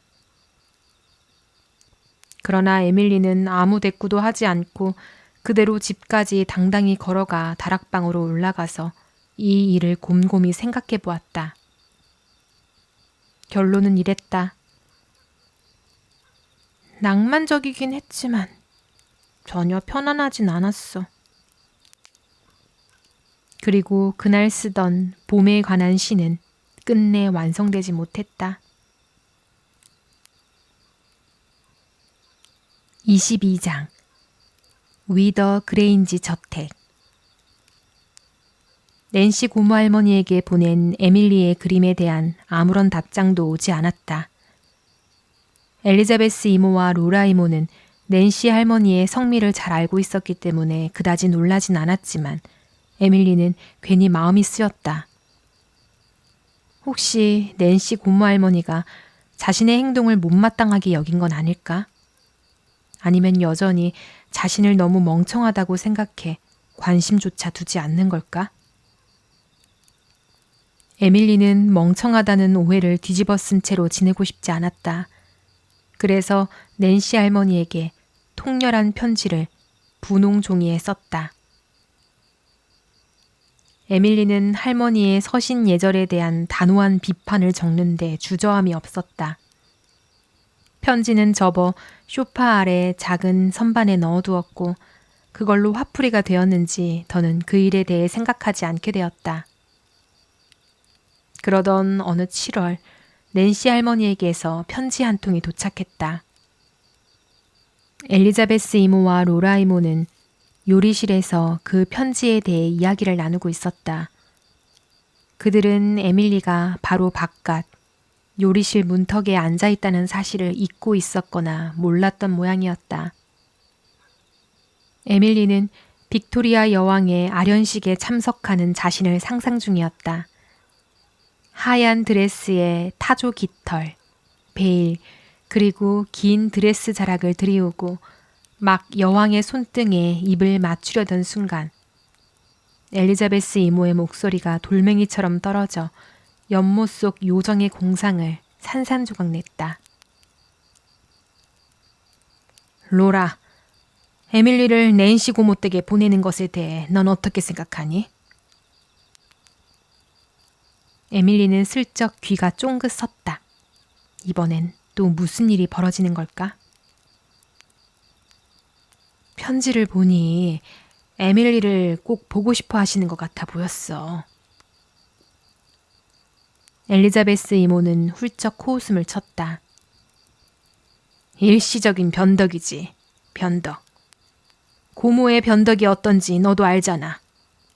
아마 에밀리가 도착할 때쯤이면 이미 질려서 거들떠보지도 않을걸. 그래도 만약 보내지 않으면 아주 심하게 섭섭해할 거야. 우리도 용서 안 할 테고 에밀리도 마찬가지고. 에밀리는 기회를 가져야 해. 그 기회라는 게 얼마나 가치가 있을지는 모르겠어.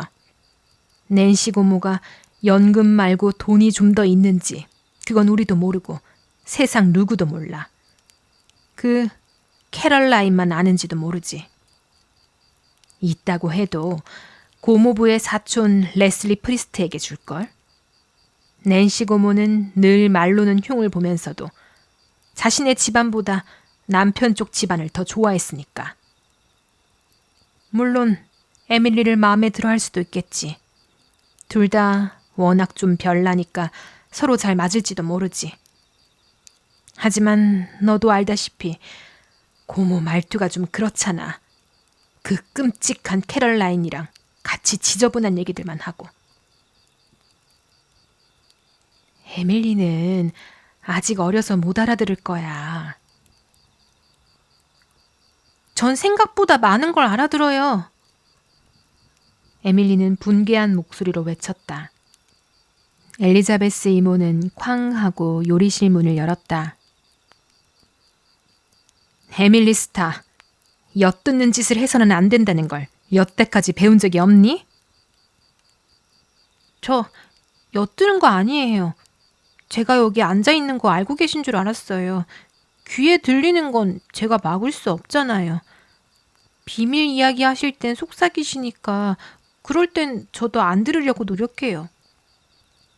근데 저 낸시 고모 할머니 댁에 가는 건가요? 아직 결정하지 않았다. 엘리자베스 이모가 싸늘하게 말했다. 에밀리가 얻은 대답은 그게 전부였다. 일주일 내내. 가야 할지 말아야 할지 에밀리 자신도 마음을 정하지 못했다. 요즘 엘리자베스 이모가 치즈를 만들기 시작했는데 유문답게 치즈 맛이 유명했다. 따뜻한 우유에 송아지의 위에서 뽑아낸 응유 효소를 넣어 굳히고 흰 응고 덩어리를 틀에 눌러 담아 100년 동안 유문 치즈를 눌러온 둥근 회색 치즈돌 아래 올려두는 과정까지 모든 것이 에밀리에게는 너무 흥미진진했다. 게다가 일저, 테디, 페리와 함께 오만한 존의 숲에서 한여름밤의 꿈을 연극으로 상연하기에 완전히 빠져 있었다. 오만한 존의 숲에 발을 들이는 순간 그들은 대낮의 현실 세계에서 황혼과 신비, 마법의 세계로 들어가는 듯했다. 테디는 항구에서 페리가 구해온 널빤지와 돛조각에 멋진 배경 그림을 그려냈고 일저는 반짝이는 휴지와 색종이로 근사한 요정 날개를 만들었다. 페리는 오래된 송아지 가죽으로 보텀의 당나귀 머리를 만들어냈는데 놀랄 만큼 실감났다. 에밀리는 여러 주 동안 대사들을 옮겨 적고 상황에 맞게 각색하느라 행복하게 바빴다. 셰익스피어가 보면 혼절했을 대폭 수정본이었지만 그럼에도 꽤 그럴듯하고 아름다웠다. 4명의 어린 배우들이 10명, 20명 분량의 역할을 나눠 맡는 것도 문제될 것이 없었다. 에밀리는 티타니아도 하고 허미어도 하고 요정들도 했다. 일전은 히폴리타와 헬레나 그리고 요정들. 남자아이 둘은 대사가 필요할 때마다 뭐든 했다. 엘리자베스 이모는 이런 걸 알았다면 당장 금지했을 것이다. 그녀는 연극을 아주 사악한 것으로 생각했다. 하지만 로라 이모는 모든 것을 알고 있었고 지미 삼촌과 오만한 조는 이미 달빛 가득한 밤의 리허설에도 다녀간 상태였다. 그러니 이런 모든 걸 두고 떠난다는 건 마음을 쥐어뜯는 일이었다. 그런데도 에밀리는 낸시 고모 할머니와 위더 그레인지 저택, 그리고 그 입구에 유명한 돌로 만든 개를 보고 싶은 마음이 마음 한구석에서 타올랐다. 그래서 결국 가고 싶다는 마음이 슬며시 커져갔고 로라 이모가 풀먹인 패티코트를 다려놓고 엘리자베스 이모가 다락에서 못 박힌 작은 검은 트렁크를 꺼내 먼지를 털어내기 시작했을 때 에밀리는 말하지 않아도 알았다. 자신의 프리스트 폰드 방문은 결정된 것이다. 그래서 에밀리는 그동안 쓰다 넣어둔 낸시 고모 할머니에게 쓴 편지를 꺼내 변명의 말을 덧붙였다. 일전은 삐졌다. 사실은 너무 외로워질 것이 두려워서 그랬다. 유문에서 에밀리가 사라진 한 달 동안 오만한 존의 숲도 연극놀이도 말할 수 없이 재밌는 말다툼도 없을 테니까. 그리고 일저 자신은 태어나 한 번도 어디로도 방문이라는 것을 가본 적이 없다는 사실이 마음을 아리게 했다. 그래서 그녀는 괜히 무섭게 말했다. 난 위더 그레인지 같은 데는 죽어도 안 갈 거야. 거긴 귀신 나온다고. 아니야. 맞아. 모습은 안 보이는데 느껴지고 들려. 그 집 귀신은 그래. 난 네가 아니라 정말 다행이야. 넌 정말 불쌍해. 너희 렌시 고모할머니는 무시무시한 괴짜고 같이 사는 늙은 하녀는 마녀야. 널 홀릴 거라고. 넌 야위어 죽게 될 거야. 일저에 어우 하는 괴물 울음소리는 일품이었다.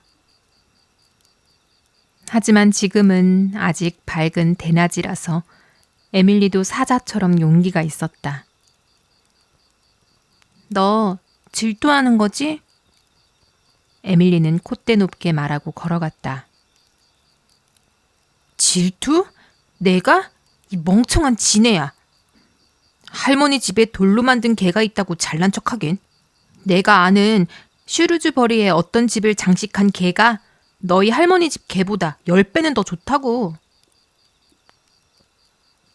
하지만 다음날 아침 일저는 에밀리에게 작별 인사를 하러 왔고 매주 편지를 꼭 써달라고 당부했다.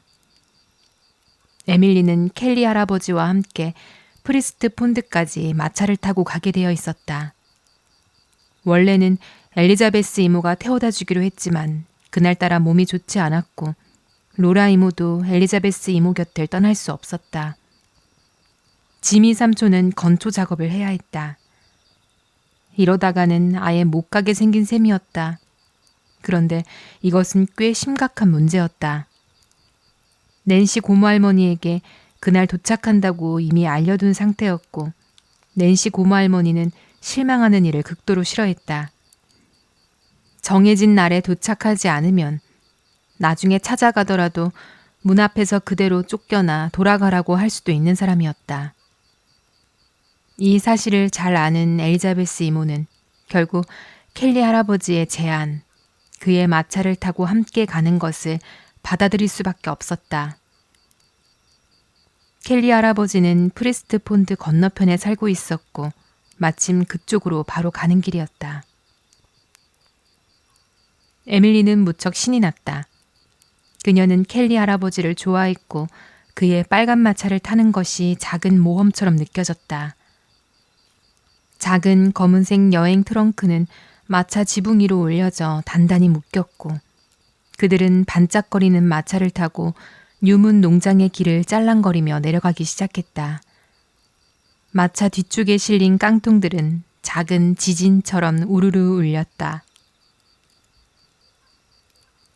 가자, 이랴, 가자꾸나.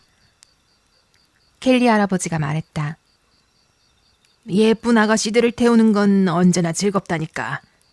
그런데 결혼식은 언제냐? 누구 결혼식이요? 여런 능청스러운. 네 결혼식 말고 누구 결혼식이겠니? 저는 당장은 결혼할 계획은 없어요. 에밀리는 엘리자베스 이모의 말투를 아주 능숙하게 흉내내며 대답했다. 이것 봐. 역시 핏줄은 못 속여. 엘리자베스 본인이 해도 그보다 더 똑같이 하진 못할걸. 가자, 이랴, 가자. 에밀리는 혹시 켈리 할아버지를 불쾌하게 했을까 걱정되어 덧붙였다. 전 그냥 제가 결혼하기엔 너무 어리다고 말한 거예요. 어릴수록 좋아. 그래야 그 이리와 하는 눈으로 사고 칠 일도 적지. 이랴, 가자. 녀석이 좀 피곤한 것 같으니까 천천히 가도록 하자꾸나. 여기 과자 하나 먹으렴. 켈리 할아버지는 숙녀에게는 언제나 친절하단다. 자, 이제 그 남자 얘기나 해봐. 누구 얘기요? 에밀리는 알면서도 모르는 척 물었다. 네 남자친구 말고 누가 있겠니? 전 남자친구 같은 거 없어요. 켈리 할아버지, 제발 그런 이야기 하지 말아주세요. 그래, 그래. 아픈 주제인가 보지. 눈물 흘릴 거 없어요. 지금 없어도 나중엔 줄줄이 생길 테니까. 만약 그 사람이 네 가치를 몰라보면 말이다. 켈리 할아버지에게 와서 두꺼비 연고를 얻어가려. 두꺼비 연고? 듣기만 해도 무시무시했다. 에밀리는 몸이 쓱 떨렸다. 그래도 남자 이야기보다는 두꺼비 연고 이야기가 훨씬 낫다고 판단했다. 그게 뭔데요? 사랑의 부적이지. 켈리 할아버지는 비밀을 털어놓듯 낮은 목소리로 말했다. 그 녀석 눈꺼풀에 아주 조금만 발라두면 평생 네 것이 된단다. 다른 여자한테 눈길 한 번 안 준다니까. 별로 좋게 들리진 않네요. 근데 그거 어떻게 만들어요? 이게 말이다. 살아있는 두꺼비 4마리를 푹 삶아서 아주 흐물흐물해질 때까지 끓인 다음 그걸 으깨서 그만요, 그만요. 에밀리는 두 손으로 귀를 막으며 애원했다. 더 이상 듣기 싫어요. 그런 잔혹한 일을 할 리가 없어요. 잔혹하다고? 너는 오늘 산채로 삶아진 새우를 먹었으면서. 안 믿어요, 안 믿어요. 그게 진짜라면 전 앞으로 절대 다시는 새우를 안 먹을 거예요.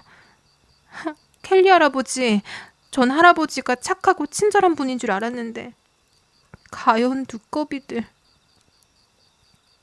얘야, 그건 그냥 농담이지. 너한텐 두꺼비 연고 같은 건 필요도 없어. 기다려봐라. 뒤에 넣어둔 게 있는데 너한테 줄 선물이 있단다. 켈리 할아버지는 뒷칸에서 상자 하나를 꺼내 에밀리의 무릎에 올려놓았다. 에밀리는 그 안에서 아기자기한 작은 머리빗을 발견했다. 그 뒤를 보렴. 예쁜 게 보일 게다. 너에게 필요한 유일한 사랑의 부적이지. 에밀리가 뒤집어 보자 작은 장미 그림들로 둘러싸인 작은 거울 안에서 자기 얼굴이 반짝이며 되비쳤다. 켈리 할아버지, 너무 예뻐요. 장미랑 거울이요. 진짜 저 주시는 거예요? 정말 감사해요. 이제 언제든지 거울 속의 에밀리를 볼 수 있겠어요. 항상 가지고 다닐 수도 있고요. 그리고 그 두꺼비 이야기는 정말 농담이었죠? 그럼 당연하지. 자, 가자. 이랴, 가자. 그래, 넌 프리스트 폰드에 있는 그 할머니 댁을 방문한다지. 가본 적은 있고? 아니요? 그곳은 프리스트 집안 사람들로 꽉 찬 동네란다. 돌을 던지면 프리스트 하나쯤은 맞아. 하나가 맞으면 전부가 맞는 셈이지. 그 사람들도 머레이 못지않게 잘난 척하고 오만하거든. 내가 아는 유일한 사람은 애덤 프리스트 뿐인데 나머지는 너무 도도해서 상대도 안 해. 그는 그래도 제법 사교적이지. 그런데 세상에 대홍수가 난 다음날 아침 풍경이 어떤지 알고 싶다면 비 오는 날 그 사람 뒤뜰에 가보면 된단다. 근데 말이야, 절대 프리스트 집안 사람이랑 결혼은 하지 말아라. 왜요? 에밀리는 프리스트와 결혼하겠다는 생각조차 해본 적이 없었지만 왜 안 되지란 의문은 즉시 생겨났다. 그 사람들은 결혼하기도 같이 살기도 힘들어. 그 집 아내들은 대개 젊어서 먼저 죽는단다. 그 위더 그레인지의 할머니는 남편을 이겨내고 남편의 장례식을 볼 수 있었던 건 머레이의 운이 있었기 때문이지. 그래도 너무 믿지는 말아라. 그 집안에서 가장 괜찮은 프리스트는 구분등 프리스트라고 부르는 사람인데 너한테는 나이가 너무 많지. 왜 구분등이라고 불러요? 어깨 한쪽이 다른 쪽보다 약간 높아서 그래. 돈도 좀 있고 일할 필요가 없지. 책벌레라는구나. 근데 너 혹시 쇳조각 조금 가지고 있니? 없어요. 왜요? 가지고 있어야지. 그 위더 그레인지의 늙은 캐롤라인 프리스트는 진짜 마녀라니까. 일저도 그런 말을 했어요.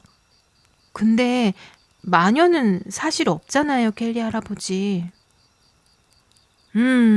그럴지도 모르지만 그래도 조심해서 나쁠 건 없지. 자, 이 말편자 못을 주머니에 넣어둬라. 그리고 되도록이면 그 여자에게 대들지 마. 자, 나 담배 좀 피워도 괜찮겠니? 에밀리는 담배 연기는 전혀 신경 쓰지 않았다. 덕분에 그녀는 켈리 할아버지의 두꺼비 이야기나 마녀 같은 이야기가 아닌 자기 생각에만 온전히 잠길 수 있었기 때문이다. 블레어 워터에서 프리스트 폰드로 이어지는 길은 정말 아름다웠다. 해안을 따라 굽이치고 전나무로 가장자리가 장식된 강과 몇 개의 연못들을 지나쳤다. 그 지역 북쪽 해안은 그런 연못들로 유명했다. 블레어 워터, 데리 폰드, 롱 폰드, 그리고 세 개의 푸른 호수가 은빛 실에 꿰인 세 개의 사파이어처럼 이어진 쓰리 폰즈, 그리고 마지막으로 가장 크고 거의 블레어 워터만큼 둥근 프리스트 폰드에 닿았다.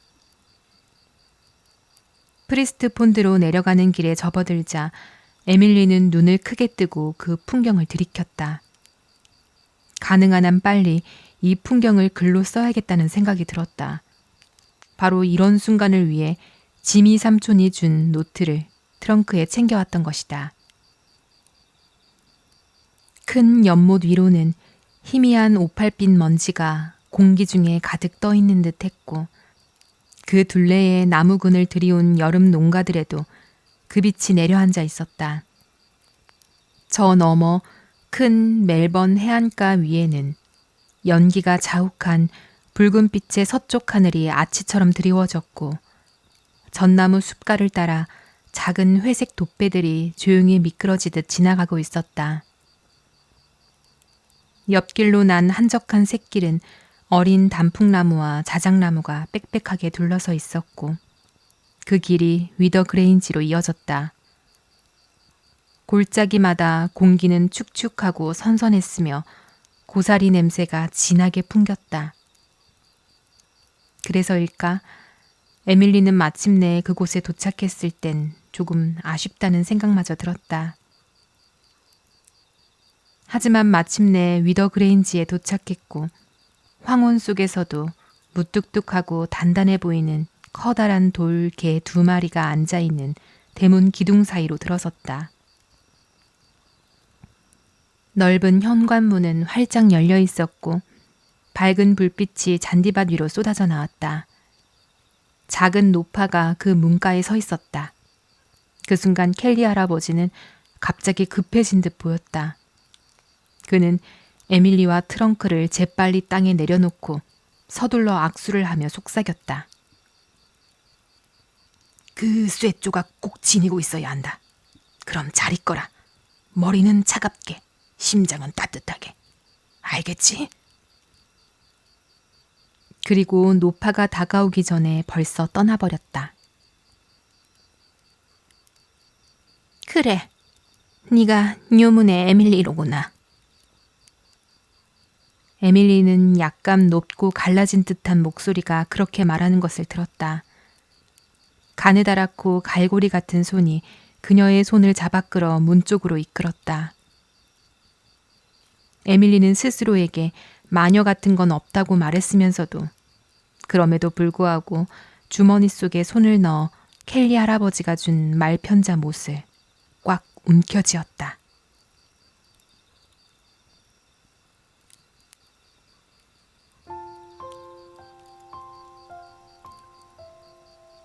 지금까지 뉴문의 에밀리 22장까지 함께 들어보셨습니다.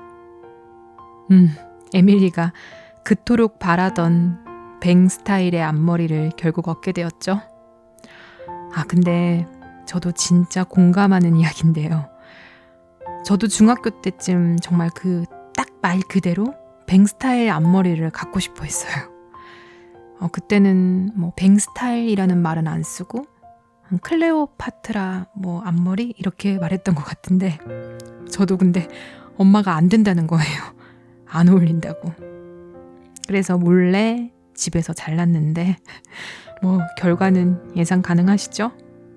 결국 엄마가 어쩔 수 없이 미용실에 데려가서 다듬었는데 진짜 그 앞머리를 갖게 되어 얼마나 좋았던지. 저의 중학교 졸업 사진에 당당히 그 뱅 스타일 앞머리를 한 사진이 실렸답니다. 막상 그 뒤에는 그 앞머리가 있는 게 관리하기 더 귀찮아서 쭉 길러버렸지만요. 그리고 에밀리, 말로만 듣던 낸시 고모 할머니가 사는 위더 그레인지 저택에 드디어 도착합니다. 이 저택에서는 또 어떤 일이 벌어질까요? 다음 이야기가 궁금하시면 구독과 좋아요로 함께 해주세요. 오늘도 함께 해주셔서 고맙습니다.